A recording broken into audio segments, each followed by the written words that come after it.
Hello students, तो आज proceed करते हैं lecture 2 of polymer chemistry. As I told you in the first lecture of polymer chemistry about the classification based on mode of formation. तो classification ये वाला slide हमारा complete हो चुका था लेक्चर फर्स्ट में, but I just repeat again. So two types का होता है, एक एडिशन और एक कंडेंसेशन। एडिशन क्या होगा? When monomer unit combine together and there is no loss of mass observe. मतलब मोनोमर यूनिट जब कंबाइंड हो तो कोई मास का लॉस ना हो तो उसे बोलेंगे कौन सा polymer? Addition polymer. Condensation polymer किसे बोलेंगे? जब कई सारी मोनोमर यूनिट कंबाइंड हो और मास लॉस ऑब्जर्व हो in the form of water, in the form of alcohol and in the form of HX, that is called condensation polymer. तो overall हम ये कह सकते हैं कि इसमें मास लॉस ऑब्जर्व नहीं होगा, इसमें मास लॉस ऑब्जर्व होगा। इसको ऐसा समझें, जैसे मान लीजिए हमने 100 मोनोमर्स लिए हुए हैं, ठीक है, और उससे हम पॉलीमर बना रहे हैं, ठीक है, मतलब 100 मॉलिक्यूल है और उससे एक बड़ा मॉलिक्यूल बना रहे हैं, ठीक। अगर एडिशन पॉलीमर बना रहे हैं, उसमें भी टाइप कौन सा? एडिशन। तो उसमें जितना मास बिगिनिंग में होगा उन 100 मोनोमर का, उतना ही मास उस पॉलीमर का, मतलब एक बड़े मॉलिक्यूल का वही सेम मास मिलेगा, that is called addition polymer. जबकि कंडेंसेशन पॉलीमर में क्या है कि जितना मास आपने पहले लिया था उतना ही मास आपको अब नहीं मिलेगा, अब कुछ मास कम मिलेगा। किसका? पॉलीमर का, ठीक है। तो वो कंडेंसेशन हो जाएगा, मतलब कुछ मास का जो लॉस हुआ है वो in the form of water हुआ है, in the form of alcohol हुआ है, in the form of HX हुआ है, ठीक है। इसको डिटेल में मैं आपको बताऊंगा कि ये कैसे होता है, ठीक है, बाय यूजिंग मैकेनिज्म, ठीक। इसके बाद फर्दर ये खुद सब डिवाइड कर देते हैं इनको हम किसमें? दो टाइप में, एक होमोपॉलीमर और एक कोपॉलीमर। होमोपॉलीमर क्या है? जब जो मोनोमर यूनिट है जो कंबाइंड आपस में हो रही है वो सेम टाइप की हो तो वो homopolymer. When combining unit are of different type then it is called as copolymer. बस इतना ही फर्क है, कंबाइन करने वाली मोनोमर यूनिट सेम टाइप की है सब, होमोपॉलीमर। डिफरेंट टाइप की होगी तो copolymer, right. I hope it is clear to you. Next slide देखते हैं। अब हम बात कर रहे हैं फर्दर एडिशन पॉलीमर को हम एलोबरेट कर रहे हैं। एडिशन पॉलीमर में क्या है, बड़ा ध्यान से देखेंगे, क्वेश्चन बनता है इसमें। ये फर्दर टू टाइप्स के होते हैं, मतलब इनका जो फॉर्मेशन है या मैकेनिज्म है उस बिहाफ पर हम इसको दो टाइप पर में डिवाइड करते हैं। First is 1,2 addition and second is 1,4 addition. ये क्या होता है चलिए देखते हैं। इस तरह की अगर आपको मोनोमर यूनिट दिख रही है, ये G क्या है यहाँ पे? ये G ये ग्रुप है ना। ये हाइड्रोजन भी हो सकता है, ये क्लोरीन भी हो सकता है, ये साइनाइड भी हो सकता है, ये फिनाइल भी हो सकता है। उसके अकॉर्डिंगली इस मोनोमर यूनिट का नाम डिराइव होगा जो कि हम आगे बताने वाले हैं, ठीक है। तो ये मोनोमर यूनिट अभी कैसे कंबाइन हो रही है together to form giant molecule और मैक्रो मॉलिक्यूल। तो देखिए ये 1,2 पोजीशन जो मैंने दे रखी है आपको दिख रही होगी। तो इसमें जो ये 1,2 यूनिट है, देखिए, तो ये जो 2 वाला इसके 1 से ही अटैच हो जाएगा, इसका 2 वाला इसके 1 से, तो ये अटैच होकर के क्या बना लेगा? एक पॉलीमर। काफी सारे मॉलिक्यूल अटैच होंगे, n number of molecules of monomer molecule are attach together. तो इसका जो एक जो पॉलीमर यूनिट बनी उसको हम शॉर्ट फॉर्म में ऐसे लिखते हैं। एन का मतलब कई सारे रिपीट हो रहे हैं, जितने पार्टिसिपेट करेंगे उतना ही ये नंबर आ जाएगा, ठीक है। बट ध्यान रहे, बी केयरफुल, यहाँ सिग्मा बॉन्ड आएगा, हम कंफ्यूज हो जाते हैं। यहाँ पे कौन सा बॉन्ड आएगा? सिग्मा, क्योंकि ये 1,2 पाई बॉन्ड जब टूटता है तो यहाँ सिग्मा ही तो आएगा बेटा। यहाँ सिग्मा आएगा और यहाँ भी सिग्मा आएगा, तो ये सिग्मा आएगा। तो इसका मतलब ये नहीं है कि सर ये जो है आपका, जैसे मान लीजिए यहाँ G इज इक्वल टू में H लेता, तो इसको हम कहते हैं एथीन या एथिलीन। तो अब यहाँ पे सिंगल बॉन्ड ही आता तो उसको हम क्या बोलेंगे? पॉलीएथीन, पॉलीएथेन नहीं बोलेंगे, ठीक है। ये आप ध्यान रखेंगे, ये एक कन्वेंशन है। अब हम आप बात करते हैं किसकी? 1,4 एडिशन मैकेनिज्म का। ये कैसा है? ये इस तरह की मोनोमर यूनिट आपको दिखाई देने वाली है, ठीक है, इस तरह की। मतलब सेकंड नंबर पर आपको G दिखेगा। G मतलब group, just I told you, ये ग्रुप होगा। ग्रुप कोई सा भी हो सकता है, H हो सकता है, मिथाइल हो सकता है, क्लोरीन हो सकता है, ठीक है। इस तरह की मोनोमर यूनिट दिख रही है तो वहां 1,4 एडिशन ऑब्जर्व होगा, और इस तरह की यूनिट दिख रही है तो वहां 1,2 एडिशन होगा, ठीक। कैसे जुड़ेगा? देखिए, ये 4 से ये 1, ये 4 से ये 1, ये 4 से फिर इधर 1, ये 1 इधर 4 से।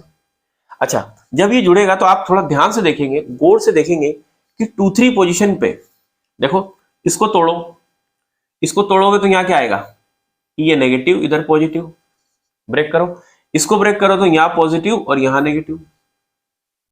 तो यहाँ देखो क्या मिलेगा आपको, डबल बॉन्ड। यहाँ क्या आएगा, डबल बॉन्ड कहाँ, 2 3 पर, ये 2 है और ये 3 है, ये 1 है, 2 3 पर डबल बॉन्ड आया। 4 और 1 पे क्या आया, ये 4 है, और फिर इसके बाद जो 1 आएगा वहां क्या आएगा, सिंगल बॉन्ड आएगा। इस तरह से क्या आएगा, सिंगल बॉन्ड। तो इसके बाद क्या होगा, रिपीटेशन चालू हो जाएगा, सेम यही बार बार रिपीट होती जाएगी यूनिट। अच्छा, यहां डबल बॉन्ड आ गया तो इसका मतलब कैन शो जीआई, ये जीआई शो कर सकता है। अगर जी का नेचर एच हुआ या कुछ भी एच हुआ अगर नेचर, तो आप बताइए, तब तो नहीं करेगा, लेकिन जी के अलावा कुछ और हुआ तो जीआई तो शो कर सकता है, इसलिए मैंने लिख दिया कैन शो जीआई। ठीक है, अब आगे हम बढ़ते हैं। आई होप ये क्लियर हो गया होगा। नेक्स्ट, तो जस्ट आई टोल्ड यू कि मोनोमर यूनिट जी के बेसिस पर डिसाइड होगी। जी ग्रुप है, तो अगर जी जो है आपका एच है तो एथीन हो जाएगा, जी अगर CH3 है तो प्रोपीन हो जाएगा मोनोमर यूनिट, जी अगर फिनाइल है या बेंजीन है, फिनाइल बोलते हैं, अटैच करते हैं तो फिनाइल, तो स्टाइरिन हो जाएगा, जी अगर क्लोरीन है तो विनाइल क्लोराइड हो जाएगा मोनोमर यूनिट, साइनाइड है तो एक्रिलोनाइट्राइल हो जाएगा मोनोमर यूनिट, राइट। अगर ये एसीटेट है जी, ठीक है, ऑक्सीजन के थ्रू कनेक्टेड है, तो ये विनाइल एसीटेट हो जाएगा, इसको विनाइल बोलते हैं। ठीक है, इसको क्या बोलते हैं हम, विनाइल बोलते हैं, विनाइल एसीटेट। ये पूरा ग्रुप एक्रिलो कहलाता है।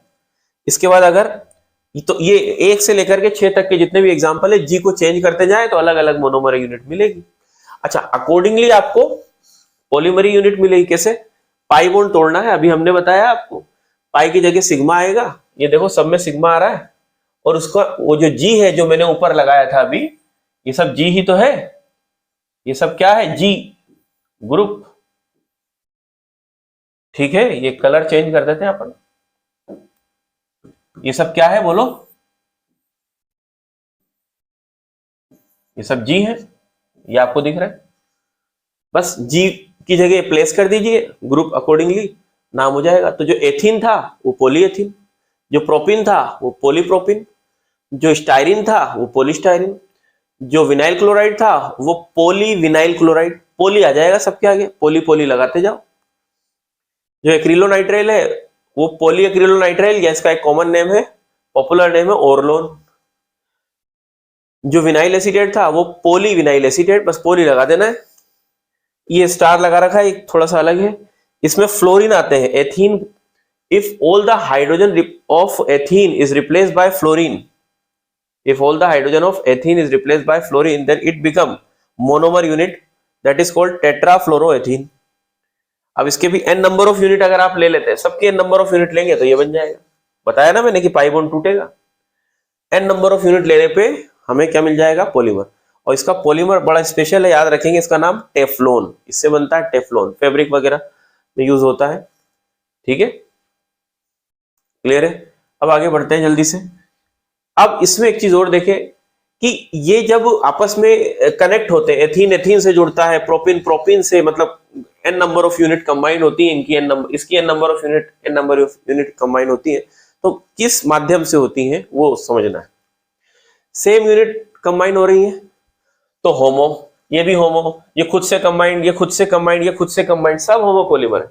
किस टाइप का, मैकेनिज्म क्या थी, कैसे जुड़ा था, 1-2 एडिशन के माध्यम से या 1-4 से, तो सबके सब आपको पता है। यहाँ जी अगर लगा देते हैं तो जैसे कि मैंने अभी बताया, ये जी लगा हुआ है यहाँ पर, और ये 1-2 वाले, तो ये 1-2 एडिशन मैकेनिज्म हो रहा है यहाँ पे, सब में 1-2 एडिशन। तो देखो यहाँ लिखा हुआ है 1-2 एडिशन होमोपोलिमर, तो कॉलम मैचिंग के क्वेश्चन बनते हैं।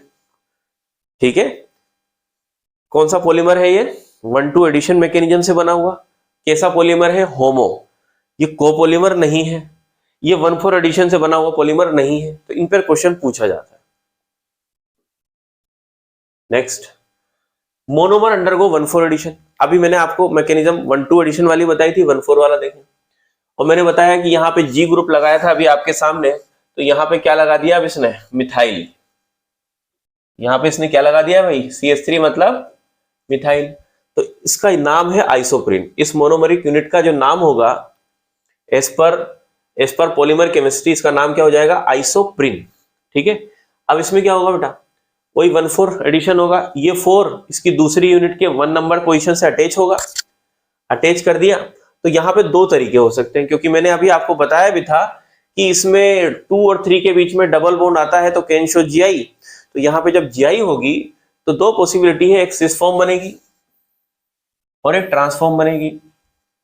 सिस फॉर्म जो है वो कहलाती है पॉलीआइसोप्रीन या नेचुरल रबर, पॉलीआइसोप्रीन या नेचुरल रबर।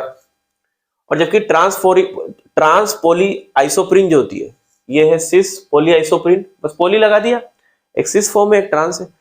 तो सिस जो है रबर है नेचुरल, और ट्रांस जो है आपका क्या है, गट्टा पर्चा।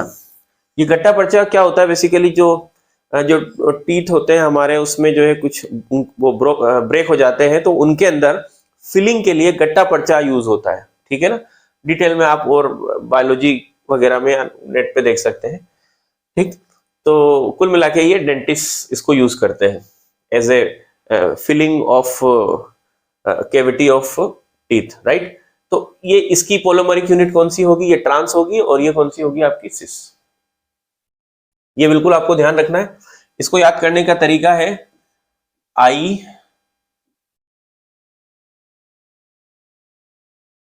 N G, Indian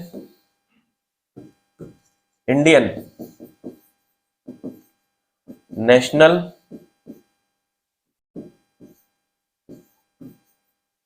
geography. ये बहुत कंफ्यूज करता है, क्योंकि क्लोरोप्रीन दूसरे वाला या आइसोप्रीन बहुत कंफ्यूज करता है, दोनों ओवरलैप हो जाता है ड्यूरिंग द एग्जाम स्पेशली। तो यहां पे इसको आप याद रखिए, ING, आई मतलब आइसोप्रीन, N मतलब नेचुरल रबर, G मतलब गट्टा पर्चा, G से गट्टा पर्चा। इंडियन या इंडियन नेशनल ज्योग्राफी, ऐसे याद रख लेंगे। तो अब ये इसके साथ ओवरलैप नहीं होएगा, ठीक है ना, क्योंकि आइसोप्रीन क्लोरोप्रीन एक जैसा प्रोनाउंस होता है, एक जैसा लगता है, दिमाग में भी सेट हो जाता है कि कहीं क्लोरोप्रीन तो कहीं नेचुरल रबर या गट्टा पर्चा नहीं बना रहा। तो यहीं पे आपको कंफ्यूजन क्या हो जाएगा, रिमूव हो जाएगा। अब हम बात करें कि G is equal two methyl की जगह क्लोरीन लगा दे, तो इसको हम बोलते हैं क्लोरोप्रीन, इसको बोलते हैं आइसोप्रीन, इसको क्या बोलेंगे, क्लोरोप्रीन। इसका पॉलीमराइजेशन कराएंगे, वही 1,4 एडिशन के माध्यम से होगा, फिर से जीआई होगा। लेकिन इसकी कौन सी फॉर्म है, यहाँ पे इसकी ये यहाँ पे ट्रांसफॉर्म होती है, कौन सी देखिए, ये CH2 और ये CH2 same side opposite side आ रहे हैं, तो ये कौन सी फॉर्म है, ट्रांसफॉर्म। ठीक है, तो ये बन जाएगा क्लोरोप्रिन से नियोप्रिन या ट्रांस पॉलीक्लोरोप्रिन। भाई पोली लगेगा ना, ये क्लोरोप्रिन है तो ये पॉलीक्लोरोप्रिन, कौन सी फॉर्म, ट्रांसफॉर्म। और इसका पॉलीमरिक नाम क्या होगा, नियोप्रिन। नियोप्रिन बोलो या ये बोलो, बहुत ध्यान देना है, छोटी छोटी सी गलतियों से ही नंबर यहां से आपके क्लियर हो जाएंगे, साफ हो जाएंगे नंबर, ध्यान रखना। चलिए next, polymer in which together 1, 2 and 1,4 addition अगर, ये ध्यान से देखें। अब हम एसी मैकेनिज्म देख रहे हैं, मतलब एक ऐसा पॉलीमर बनने जा रहा है जहां पे 1, 2 एडिशन भी हो रहा है, 1,4 भी हो रहा है। तो ये एग्जांपल है दो, बुना एस बुना एन, ठीक है। ब्यू से है मतलब 1,3 ब्यूटाडाइइन, एस से मतलब है स्टाइरिन, और Na है एक पॉलीमराइजिंग एजेंट है जो कि n number of monomer unit को कंबाइन कराता है। ठीक है, Na क्या है, बेसिकली यहाँ पे सोडियम, यहाँ पे बुना एस, तो यहाँ पे ब्यूटाडाइन हो गया 1,3 ब्यूटाडाइन, ब्यू से N से एक्रिलोनाइट्राइल, यहाँ एक्रिलोनाइट्राइल है, ये स्टाइरिन है। कुल मिला के यार पीएच लगा दोगे स्टाइरिन हो जाएगा, CN लगा दोगे तो एक्रिलोनाइट्राइल। तो बुना इसका ब्यूटाडाइन लिखा मैंने, फिर स्टाइरिन लिखा, फिर ब्यूटाडाइन लिखा, फिर स्टाइरिन लिखा, अल्टरनेट लिखते जाइए। तो ये 1,4 नंबर यहां से जुड़ेगा, देखो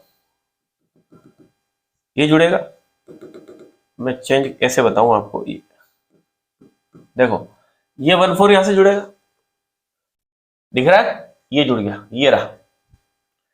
और जब ये पाई बॉन्ड टूटेगा तो ये 2-3 के बीच में डबल बॉन्ड आएगा, ये 2-3 के बीच देखो डबल बॉन्ड आ रहा है, ये रहा, ठीक है।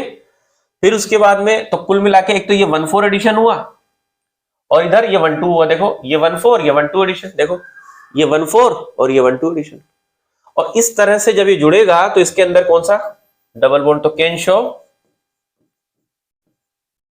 शो बोलो जीआई शो कर सकता है। Is it show optical isomerism, क्या कायरल सेंटर होगा? नहीं होगा, क्योंकि यहां से फिर आगे CH2 ही आएगा, इधर भी CH2 इधर भी CH2, तो कोई कायरल सेंटर नहीं होगा। जीआई शो कर सकता है, ठीक है। इसके बाद है बुना एन, तो कुछ नहीं है, जहां पे पीएच था वहां पे साइनाइड आ जाएगा, बस, और कोई फर्क नहीं है। सिर्फ और सिर्फ क्या आ जाएगा, इस पीएच की जगह क्या आ जाएगा, instead of pH place cyanide, तो ये हो जाएगा बुना एस, पॉलीमेरिक यूनिट बुना एस। दोनों की दोनों 1,4 मैकेनिज्म के थ्रू बनी हुई है, ठीक है।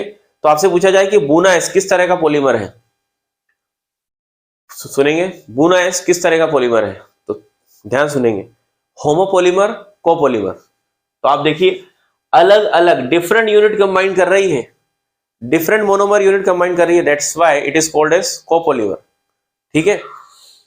बुना एस में किस मैकेनिज्म के थ्रू पॉलीमर बनता है, 1,2 addition, option A, option B 1,4 addition, option C both 1,2 and 1,4। तो आंसर क्या आएगा, बोथ 1,2 एंड 1,4। देख लीजिए 1,4 1,2 मैकेनिज्म के थ्रू, दोनों ही मैकेनिज्म के थ्रू इसमें पॉलीमर बनता है, ठीक है। सेम फॉर बुना एन।